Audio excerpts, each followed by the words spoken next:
బాపు లెక్క పని అంటే ఒంటరంగ పనికి పోయేది. వీడియో చూస్తాను. సెమీ క్రిస్మస్ బాగా పక్క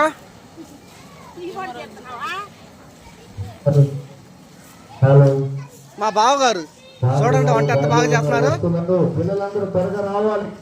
బాగా పరమాణం బాగా చేయాలి.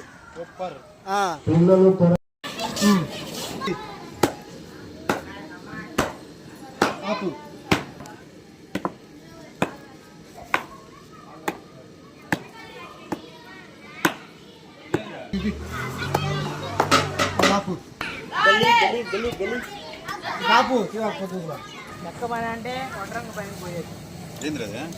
వీడియో చూస్తాను. సెమీ క్రిస్మస్ బాగా పక్క